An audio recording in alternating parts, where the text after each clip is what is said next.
what about I guess those kind of like those slightly kind of non-musical samples, like from films or from say meditation tape or whatever. Like what do you think you'd be kind of looking for in those? Anything that sounds good. Anything that will trigger an idea. Anything that would creatively push you further with boundaries. You know what I mean? It's like, I didn't know I could play the keyboard. I didn't know. I'm being straight up. I didn't know when Bizzy put a beat down, and I started messing about with the keyboard, and he recorded it. Like, I didn't know he recorded it, and he goes, "Yeah, we'll run with this," and I'm like, "Why?" And he showed me why. And like I said, that's the good thing about being an engineer and knowing what you're doing. Like, I didn't know what I was doing there. He could take someone's idea and turn it into something really great. I suppose the same with you. One good idea, one sample. Like, you could be sitting there watching a film, and someone will say something in that film, and you'd be like, "Damn, that's a tune!" Yeah. And you grab that sample, and you just hear a tune around it. You'd go into the studio, and it would set you off, and you'd be going for hours until you actually got the project to a safe point where you could save it and come back and work on it later. And that's how it was.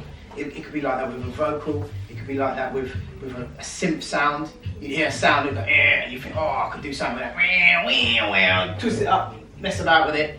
It's just all about that sound, man. It's just like finding one sound could just trigger off a whole idea, a whole song around it, and it's still like that even today. When I've got nothing on, and I'm just like sitting there thinking, I don't feel like making a tune today. Let me just have a little doodle, and I'm sitting there, I'm going through all my sounds, and I'm flicking through, I'm organising, and bang, I hear one thing, and that's it. Start put beat round, before you know it, I've got an idea for a track. That's how it is. There's no kind of like, you're not really looking for anything in particular. It just triggers that in you, that creates. You don't really plan the tune, do you? I mean, I think that when you go in front of a computer and you say, "I'm going to do this, I'm going to do that, I'm going to do this, I'm going to do that," constructively, it doesn't come together very well. I think that when you go in the studio and you've got a stupid noise, unless you've got a vocal you work on, you've got a track around that, and you've got a stupid noise, and then you've got your amen running underneath it, and then your bass line comes in, and you think to yourself, "I'm going to just press this string, and the string is going to run in the middle." Those are when you get the best tunes from out of your system, because you haven't gone in there and said to yourself, "I'm going to do this," Yeah. Like I was going through loads of old Brain Records, Bizzy stuff last night, and like. There was a few songs that stuck out to me that I didn't actually know or even knew that I kind of knew. Like one of them is that remix of Dennis Brown.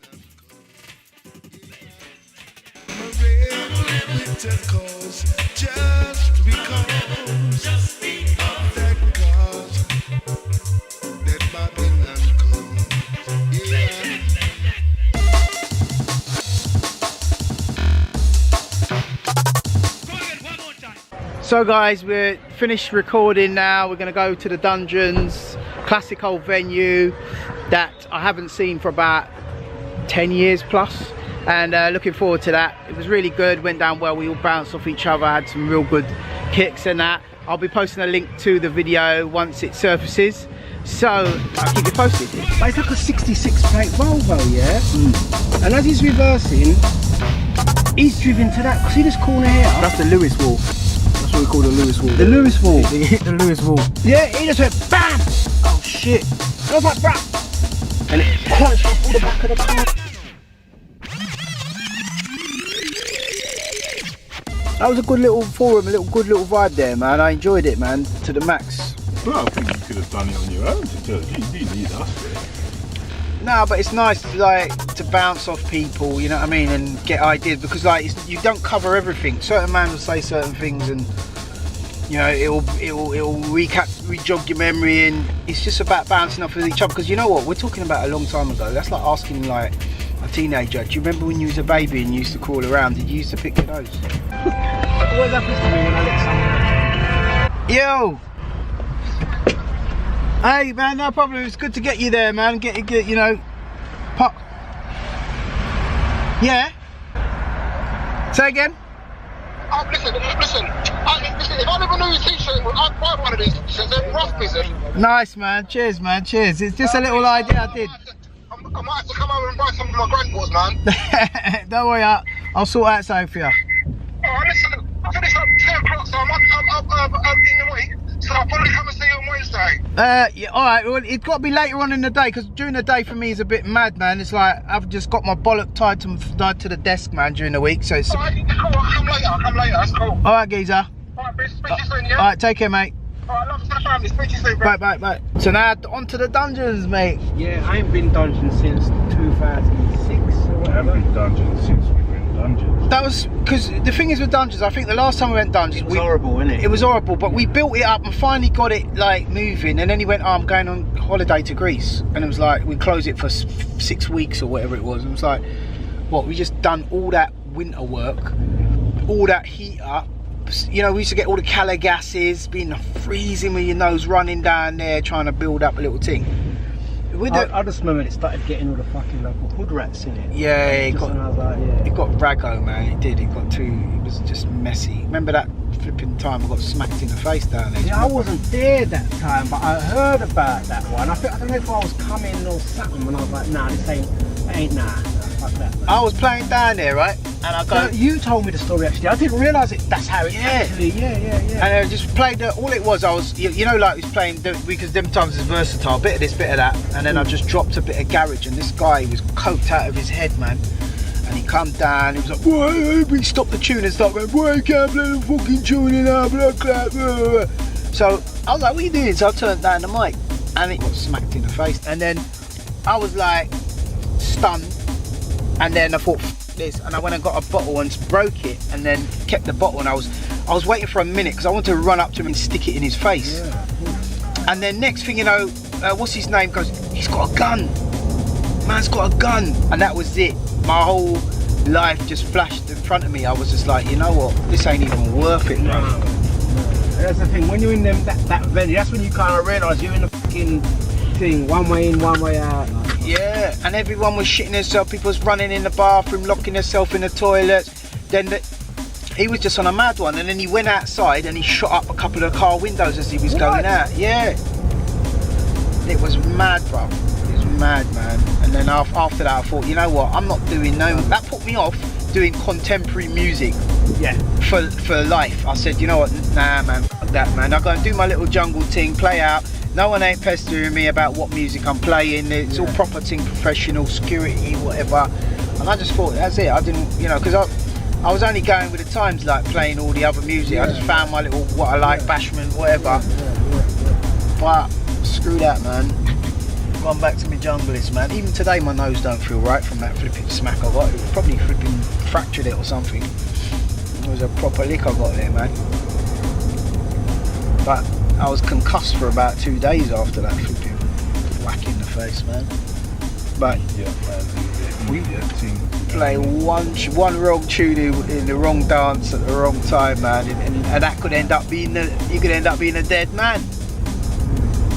I mean, But that was it back in the day, they did it. boy, and it was a Bad Boy Garage. You know that garage mix with Ron 38 track, and it goes on to this one and that one and that one. It was a wicked garage mix, man. He used to smash up the thing, but he was just like on a mad one. He wanted his ragga bashment. And the thing is as well, like, I played at certain parties where, like, 1 minute they want a bashment tune, then that's what it the is. bashment tune want an R&B tune, then the R&B tune want a flipping soca tune, then and you're going backwards and forwards. You can't please it, and it don't matter if you just finish a selection. Yeah. Right, you're always going to get someone pestering you to take it back another way. And then on top of that, just when you got the dance under control and you got the right blend, you get one dickhead that comes up to you and wants one specific tune that you know is going to clear the dance floor and kill the whole vibe to play that, and you're just like, nah, bro, you know what I mean? So I can't be arsed with all that no more, man. I see D playing that stuff and I've got enough respect for him, because That is hard, man. I'm trying to claw it back, to be honest with you. I'm trying to claw it back. but you get some, it looks like you get some decent venues to play at, like where it's all professional and you've got your security. Where we was doing that, come on, it was some back street. No, I don't do the back street no more. Forget that. You still do Fingerbob, don't you? I still do reeds in Billericay. You still do the boat as well, innit? Not as much. I'm back there in November, but what it is, I don't take soul bookings anymore. Okay. Because like, I kind of like, to me, I like it, but I find it boring. Like, DJing wise, I find it boring. You got to enjoy it, innit? After a while, I think doing something over and over again for a period of time, after a while, it can get to you anyway, innit? Yeah. Hey, you're dropping the old school in the soul, though, innit? On the boat. Yeah. I've been honest with you, the last dozen times that I DJ'd on that boat, I just played jungle. Yeah. It was like commercial jungle, and I'm like, you know what, I want to actually play a little bit deeper. Do you know what I mean? So I'll tell you what, don't book me for that. Do you know what I mean? I'll just book me if you want me to play like what I play. Yeah. Do you know what I mean? I do Billy Ricky, yeah, they pay me to do that. That's good, man, yeah. But like, fucking... But it's still proper, like, at least you've got to like a...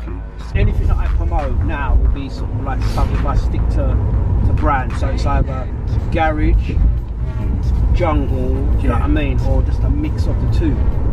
Gotcha. Like that. Kabungle. Yeah, kabungle. I mean, I think I would enjoy it if I was doing it in a nice club where there's like, plenty of nice scenery every week, you know what I mean? You know what I'm saying? Though? But like, I mean, to be fair, like, I get what you mean. If you're just doing it over and over again, it's not your soul, your deep inner passion, like to that point where, you know what I mean? Because we all find something to sort of keep us going musically, innit? Yeah. But like, if I could sit there all day just making jungle like back in the day and still, you know, make a living out of it and do whatever, I would enjoy that too. But you know, what I mean, I don't think that would be a practical goal.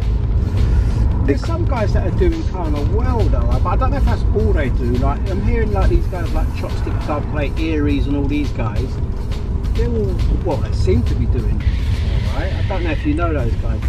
Oh no doubt they're killing it, but like, I mean, I don't see it as a future. Like, I see it as like, it will happen, it will be going good, and then it will dry up, and then what? Like, but I think yeah, in an ideal world, let's talk about getting like, you know, 5 to 10 properties renting out, right, on a monthly basis, and then you're sitting in your yard building jungle waiting for a call to come in to change the boiler. Yeah. That's the kind of lifestyle you need, man. Like financial freedom. Yeah, true. Because, you know, if we're just like putting out music and relying on record sales to flipping, you know, get them out there and all that, you know, I think you're just going to be on the pressure all the time, and then it's not. These guys still behind me.